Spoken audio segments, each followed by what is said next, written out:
Hello, everyone. Welcome to our new podcast. We're back of EduGladiators. I'm Marlena Gross Taylor, and I'm super excited about tonight's podcast because not only are we talking to someone that is not in my state. For me personally, he's probably not in your state either because he lives in Canada. And Joel, I'm super, super, super excited to have you on EduGladiators tonight and just chatting about systemic change agents. So Joel, tell everyone hello. Well, hi everybody. Marlena, thank you so much for having me here. And the EduGladiators tribe, thanks everybody for being there. I hope you're on Twitter, you're tweeting. I hope you're talking and exchanging and making conversations. It's great to be here. And my name is Joël McLean, and I live in a little town called Callander in the province of Ontario in the Great White North in Canada. Right now, it's about minus 10 degrees Celsius. Now, I was telling Marlena, I'm not sure what the conversion is to degrees Fahrenheit, but maybe somebody can tweet it. I think it's in the low 20s. Now, for some of you, you might find that that's pretty cold, but for us, it's actually not too bad. So, but you know what? It's a real honor to be here, and I'd like to thank you for having approached me and asked me to be a part of this. You know, anytime that I can come in and learn and talk with everybody and connect, I think that it's an opportunity to learn, and I think that if we need to take advantage of every opportunity that we can to be able to network, especially with people that are outside of our district or even our country in this case, to go and see what other people are thinking and doing outside of our walls, and to learn from that, and to take all the good things that people are doing all over the place and be able to bring it home and bring it to our students in our schools here in Canada. So thank you very much. I appreciate it. Oh, I'm so glad that you're here. And if you didn't notice the accent, he pronounced his name so beautifully. I probably Americanized it, but Joel, right? Did I say that right? Yeah, Joel, that's good. It's because I've got the two little dots on my E. That's right. That's so right. It makes the pronunciation. That's right, yeah. I love that. And I love the accent. And again, I just love the fact that EduGladiators is having their first international conversation with such an amazing, amazing warrior. So thank you. Thank you. For those of you that are watching, if you have a question for our guest tonight, please put it in the live chat. I will be checking it throughout our time together tonight. So if you see me glance to the side, I'm just checking my laptop to see what you guys are writing. So please feel free to connect, to write any questions or any thoughts about what we're talking about tonight with being systemic change agents. So the question I have for you is, exactly how do you gladiate in Canada? Well, and for the type of work that I do, I've been in education for 20 years now. I was a chemistry teacher, a science teacher in grade 7 and 8, chemistry teacher in high school. And I've been a principal now for 10 years. Out of those 10 years, for the last 3, this is my 3rd year, I've been actually on detachment from my school board, and I'm working on with a provincial team. What we do basically is, in my case, the provincial team is comprised of school principals like myself and teachers. And we form this provincial team, and the provincial team is divided in different regions, the 3 regions of the province, north, east, and south.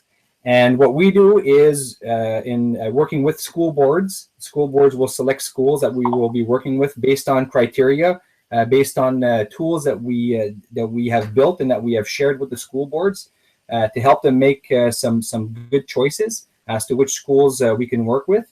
And then once we get in there, you know, we start working both at the classroom level and at the administration level at the same time. So for example, in one school, it could be myself. If it's a smaller school, it could be myself and one teacher where we come in, we'll meet with the whole team, the principal, the vice principals, some of the teachers that we'll be working with. We'll take a look at the school improvement plan. We'll start from there, and then we'll look at different ways that we can transform pedagogical strategies that are being used in the classroom. You know, we're aiming to develop those competencies for the students. And so basically what we're doing is we're trying to have an impact, a transformational impact at the school-wide level and at the school board level also. So always having the focus of what's best for students.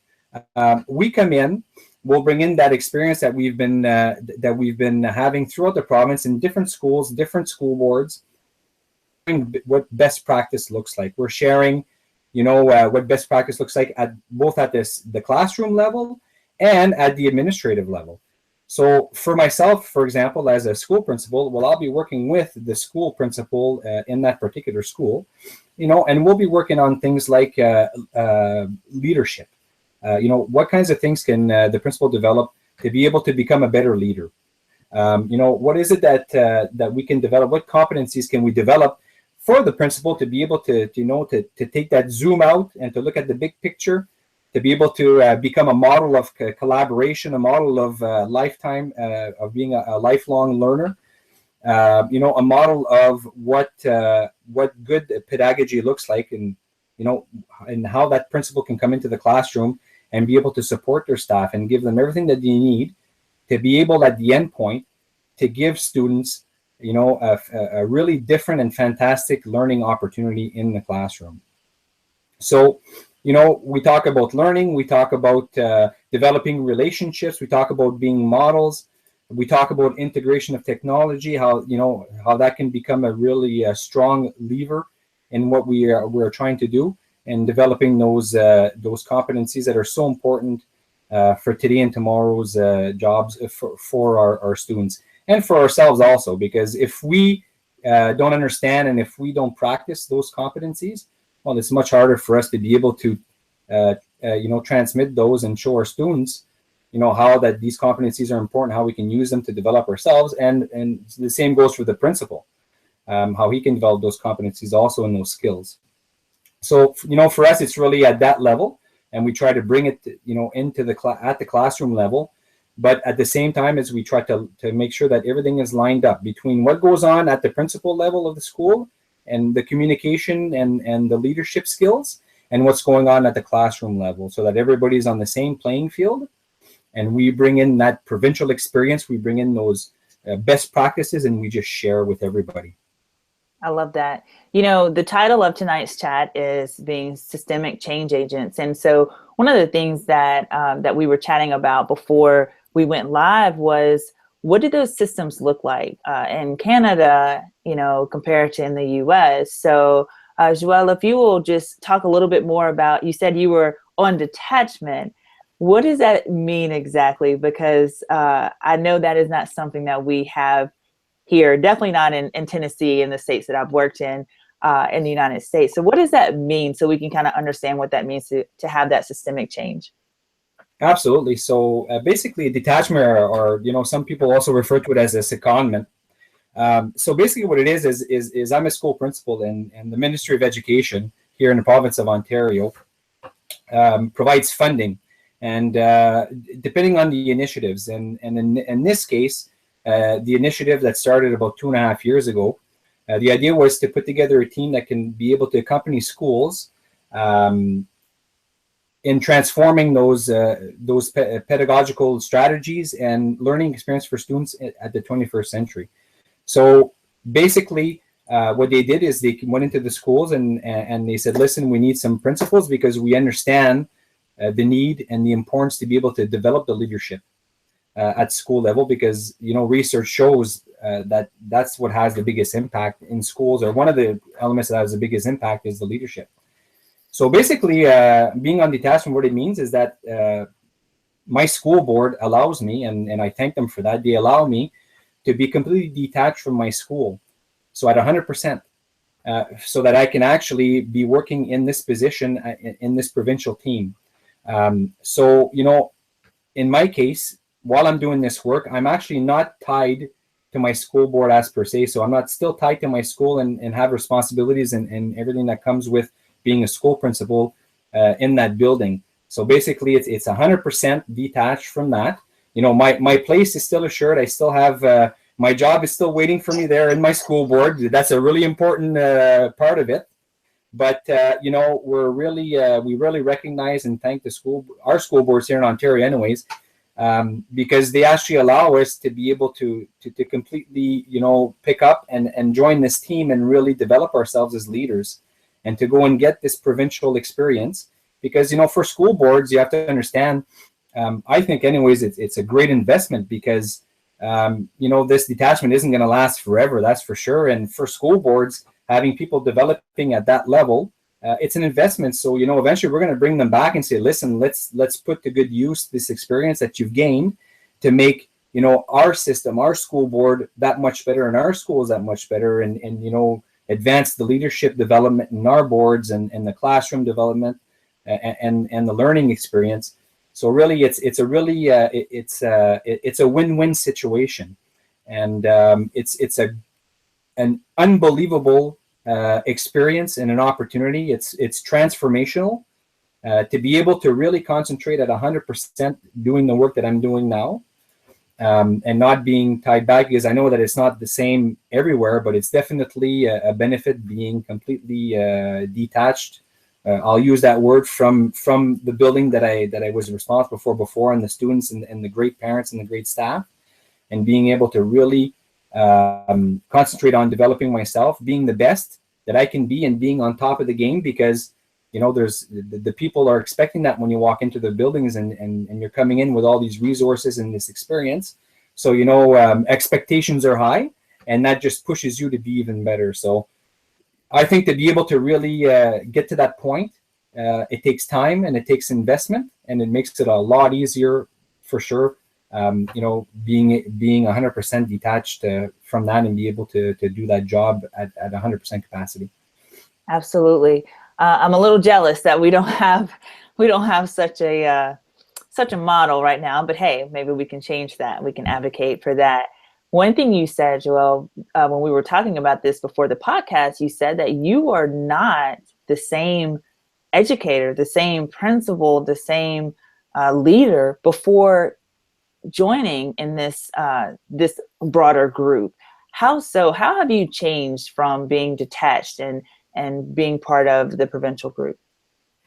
Well, I think it's the zoom out, and I'll use that term often. It's to be able to zoom out, and often that's the difference between different positions. I think I remember being a school teacher, and I had my classroom, I had my chemistry lab, and I was having a great time, and everything was great, and I had a pretty good idea what was going on in my school. And then the time came where I became a principal, and then and same thing is if you become a superintendent, the higher you go, I find the more you see, right? So then I became a principal, and I'm like, wow, I thought I knew what was going on in my school, and then a whole bunch of things would go through my head, remembering whenever I'd be happy about something, an event, or if ever something had frustrated me. But then I realized it because now I was in the position, okay, well, now I understand why maybe some of those decisions were made, because I wasn't seeing the big picture. And I think that the reason why I say that, today I'm definitely not the same professional or leader that I was back then is because of that, is because of, I'll call it the provincial exposure, being exposed, going from one school board in one school and working with, in my case, 12 different school boards throughout the province and 455 schools about in French Catholic and public school boards that we work with.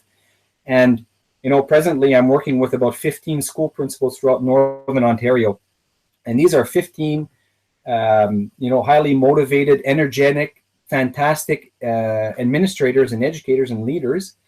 And, as much as I think that I bring a lot to the table for them, and with that experience and those tricks and these leadership with the leadership development, as much as I think I bring to the table, I learn as much, if not more, from them.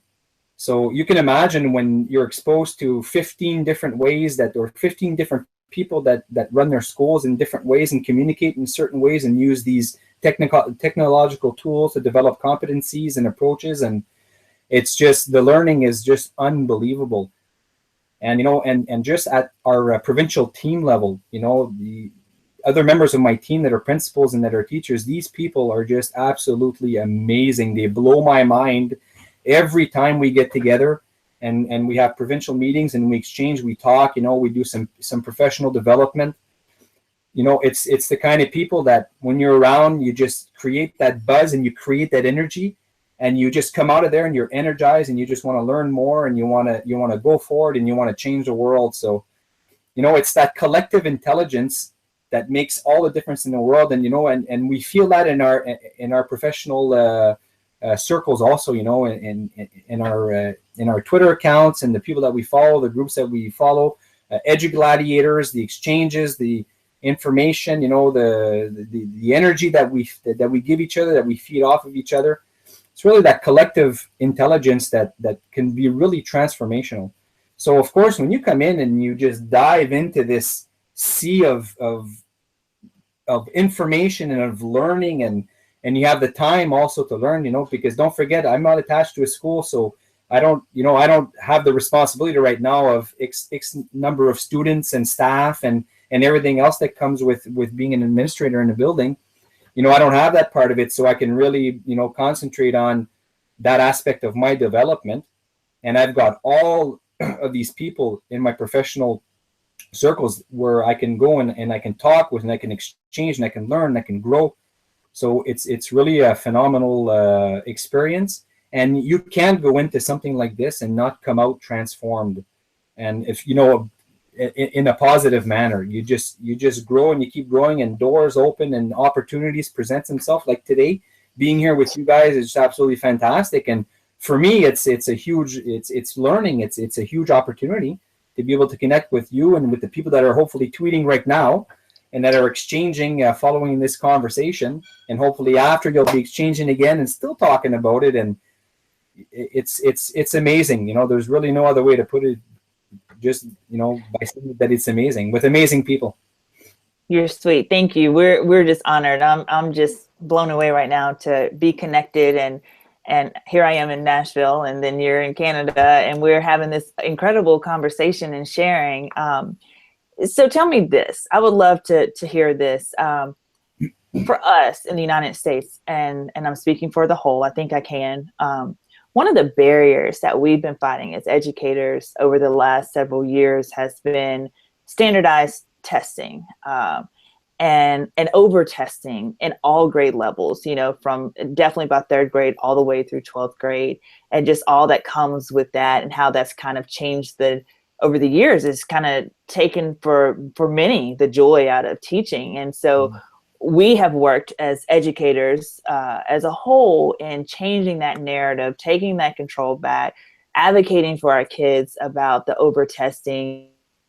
And now we're starting to see a paradigm shift more to the learning experiences, and really our kids to be limitless in their learning and in their accomplishments.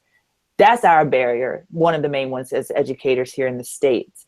What has been a barrier that you have seen in your when you were a principal, or now in your new role, since you have a broader view of your province? What has been a barrier that you and your colleagues have had to kind of break through? Well, it's for sure for us here in Ontario too, in Canada, in Ontario, it's we have provincial testing also, and we talked a little bit about it before. And so it's not that different in terms of what goes on in the States and what goes on here in Ontario. In regards to testing, there's a lot of talk about it. A lot of people have mixed feelings about it. Some people are for, some people are against. So in that sense, it's very similar. And for us here in Ontario, we've got province-wide testing in grades 3 and 6, which are for languages and math. So for French school boards, it's the French language, and for English, it's the English language. And then we have some testing in grade 9, which is for math. And in grade 10 again for languages. So we've got some province-wide testing that, just like you guys, it provides us some very valuable data that we can take and analyze, and then help us maybe establish some goals and some objectives and things like that. So and so I think that's also an ongoing barrier for us, to know what exactly should we do with this data, which one's good, which one's bad, what are the conditions around this data. Should we be using it? How are we administrating it? So we're still asking ourselves all these questions. And we use the data, that's for sure, and it is useful for us, definitely. But there's still a lot of conversations around that. I would say in the work that we do, I would say one of the barriers is, and this is really, in my opinion, from my experiences, is how educators, I think it's how educators see themselves and their roles, and how it's transforming. And what does that mean for me as an educator in the classroom, and what does it mean for me as a principal? Because it's changing really fast, and I'm sure everybody out there can agree with me that things are changing, and a lot of people are trying to find themselves in there, because teaching, let's not forget, is a very, very personal action. When we talk about pedagogy, it's something that's very personal. When we talk about the way that we teach, it's something that's very personal. When we talk about the way that we lead, it's something that's very personal.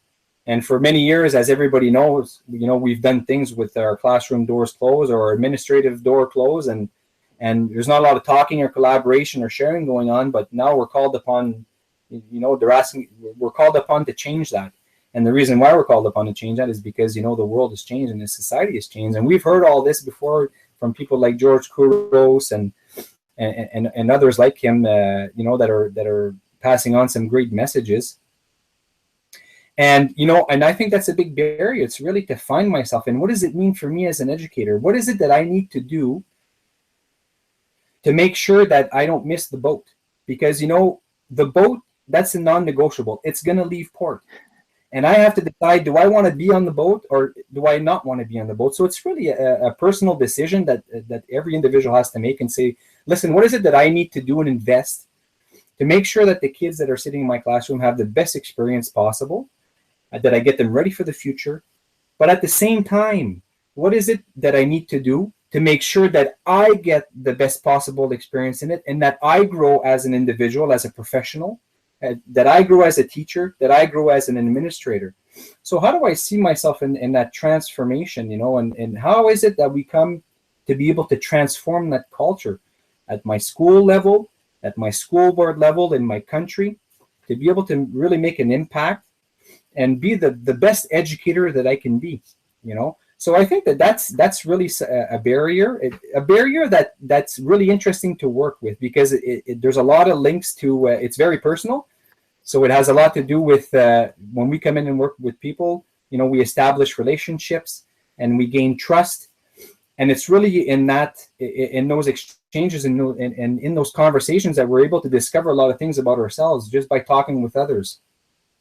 And then within those conversations, we bring in different ways to do things, different approaches, different strategies, different ways to develop your leadership. So that helps a lot. That helps a lot for people to start really reflecting on, how is it that I'm going to, take a hold of myself and develop myself and become even better. And am I ready to do it? And if I am, what steps? Let's start with little steps, and which steps am I ready to take? Who can I go and see to help me out with that maybe would like to take the journey with me? Who can I connect with? There are other people out there that are in the same position that I am. And sometimes just by talking with them, and often it's right in your own building, it's just a matter of reaching out, having some conversations, and start building that relationship and building that trust and really taking a leap of faith. It's really stepping out of your comfort zone and really saying, what, I'm going to do this. And if I flop, then I'm going to flop, and that's fine. And that's okay. And if everything goes great, well, then that's fantastic. And I become a better educator. So, we got to be able to do that and to take those steps and really say, what, educators are some really, really important people in this world. We've got an important job. So, when we think about doctors and lawyers and, can you imagine if these people stop learning? Exactly. I don't know if I'd want to go and see my doctor again if I found out that, he had stopped learning about 15 years ago. So, so for educators, it's the same thing, right? We got such an important job. We're preparing these kids. They're the future. So we got to make sure that we're just right on top of our game too. And for that, we got to take care of ourselves. We got to make sure that we're learning. We got to make sure that we're healthy, that we're exercising, that we're doing all the things that help us keep balance. But one thing that is a non-negotiable is that, I'm going to stop learning. I should always be learning. I should always be looking to better myself. Now, what we have to figure out is, what does it mean for me? What does it mean for you? What does it mean for other person? What does it mean? And you have to ask yourself that question. Does it mean that I got to put in an extra 20 hours of work a week? Probably not. It's probably just the way that I look at things. It's probably just, some of the things that I do already that are fantastic, and I just need to tweak it a little bit. Could be something that I'm doing in the classroom, and I just need to bring in a piece of technology that'll help me maybe get the students there and captivate their attention. And it could be just the way that I approach people, that I talk to people, the way that I develop my relationships. So it's really a process of, I think anyways, it's a process of reflection, of really looking into yourself and saying, what kind of person do I want to be, and what kind of an impact do I want to make, with these kids and with the staff that I work with and the people around me. I love that. I love that. Tell me this: what does an exceptional classroom look like in your, I won't put you on the spot to speak for all of Ontario or Canada, but in your sphere of influence, what does that look like? What does that classroom look like where you go in, you're like, wow, this is amazing what's happening right here? Well, I think I think we've all seen little glimpses of classrooms like that, and maybe even big glimpses. I've seen some absolutely phenomenal classrooms where students are buzzing, they're learning, and they're learning things that are really tied into stuff that's going on, the real stuff that's going on in their lives, and the stuff that's going on around them and in their community. And so I think a classroom that really runs smooth, or an exceptional classroom, I think is really one where students have a voice. First of all, I think that it's a classroom where students are giving their opinion, they're saying what they think. They're taking some kind of a lead in their learning, and I think that it's really an environment where we'll see a collaboration. The teacher is there. The teacher is the guide. The teacher will guide the student. This is the direction you should be taking. Have you thought of this? What do you think of that? And the student is really the explorer. The student is the one that's working. The student should be working harder than the teacher. That's for sure. We have a hard time with that one. We usually end up working harder. It's easy to say, but not as easy to do. So I know that, and but you know what? We got to keep that in mind, and we got to make our students. So it's really, I've got a colleague of mine that I work with, and he calls it those positive struggles. It's an environment where we go in and the students are struggling, but it's really those positive struggles, actually helping them grow, and they're thinking on their own, and they're developing those critical thinking skills, and developing those relationships, and being able to find solutions in different ways and in different places.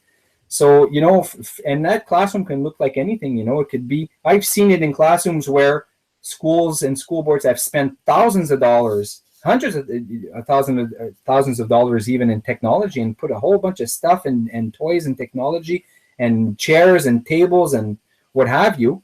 And really there was no impact. Because it takes a lot more than that. It starts with pedagogy. It starts with what is your pedagogical intention, and then from there, well, technology can be a lever, really a powerful lever. But and on the other hand, I've seen it in classrooms where they've had almost nothing, but they make everything out of nothing.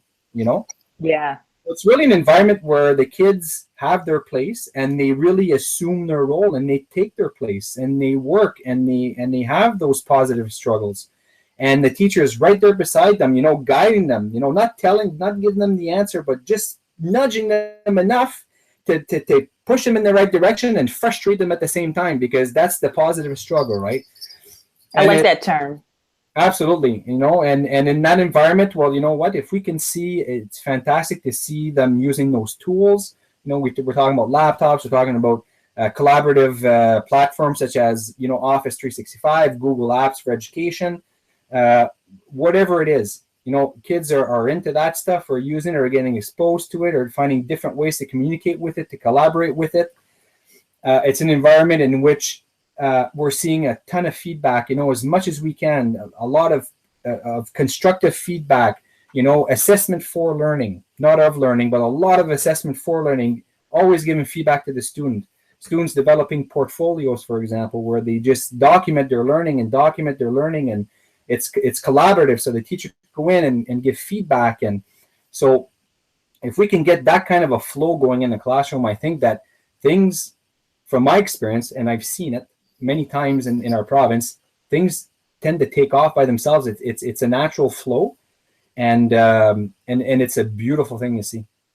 It's a You beautiful. know, as you're talking, I'm just in my mind just compiling a list of all the similarities because I think I know just from my experience having moved between a couple of states and with my kids that definitely here as I was going through that, every state thought that they were doing things so drastically different from another state. And I think sometimes we think that we're doing things so drastically different from other countries, you know, even. And as you're talking about what a great engaged classroom looks like, I am listing just similar things that I know are happening um, every day here in the States as well. You mentioned empowered teachers, empowered leaders, students taking ownership for their learning, engagement, not just throwing tech at them, but actually showing the kids how to use that to accelerate their learning.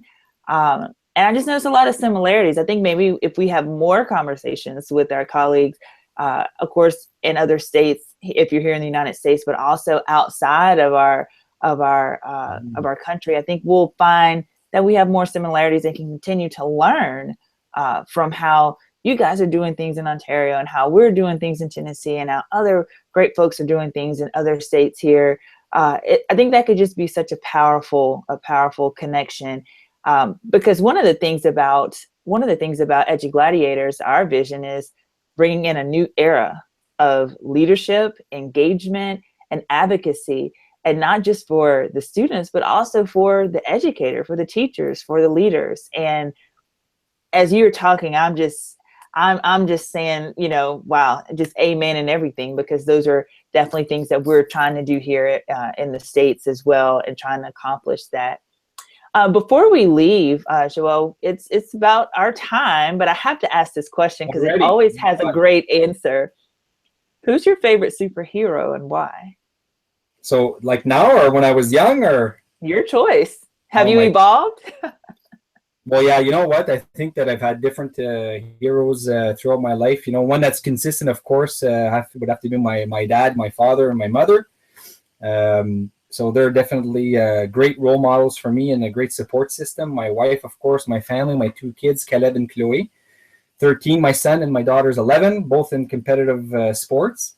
So they keep us busy. They're my heroes also. When I was a kid, I gotta say Spider-Man. I gotta say Spider-Man because number one, he's the best. Number two, Peter Parker loves science. He does. Chemistry. So hands down, you know, he loves science, so that's great. And just his approach, right? So when you think about Peter Parker, for those that know the Spider-Man character, just the way that he would approach every situation with a little bit of humor. He would really take a look at different scenarios, different ways to be able to solve a problem. I think he modeled really what a growth mindset looks like.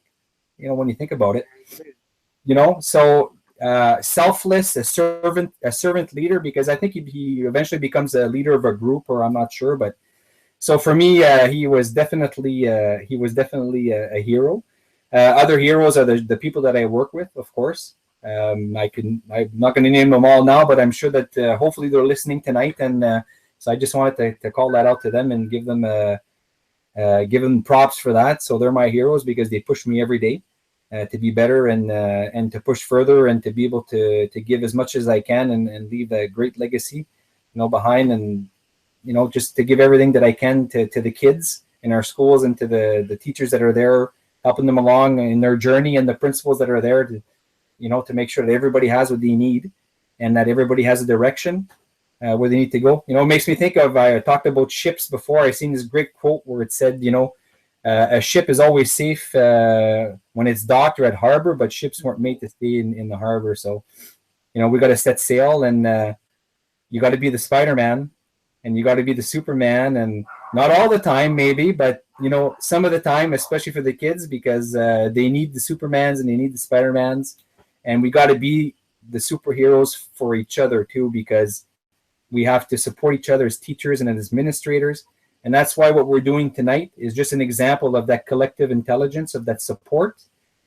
And everybody that's out there, EduGladiators that are tweeting, you know, go out there and get somebody that's not on Twitter yet and get them on, get them tweeting, get them connected, and just expose them to this awesomeness that we have in our professional circles. And that's what we need to do. We need to get everybody on the boat. For me anyways, it just helped me to be able to ask myself the question, do I want to be on the boat? And what kind of a person do I want to be? So get out there and get them on the boat, and they'll have I'm convinced they'll have a fantastic ride. And when they're surrounded with people like the people in our professional circles, you can't go wrong. Absolutely. Hey, if someone wants to join your professional circle, how can they get in touch with you? Well, they can get in touch with me through Twitter. So my handle is at JPROFNB. So JProfNB, NB for North Bay. It's just the city I used to live in. Is 5 minutes away. It's not calendar, but it's at JProfNB. Or you can visit my website at joelmclean.ca. So there's some information there also. I haven't written a book yet. We talked about that, Marlena, but I haven't written one yet. I don't know if it's coming. It's coming. Maybe it'll be a comic book with Spider-Man. I don't know. I love it. I love it. Thank you so much, my friend, for joining us tonight and sharing just a little bit about the work you're doing, the systemic change that is happening in Ontario, and just giving us a greater global perspective. Thank you. Thank you. Thank you. Thanks for having me. It was awesome.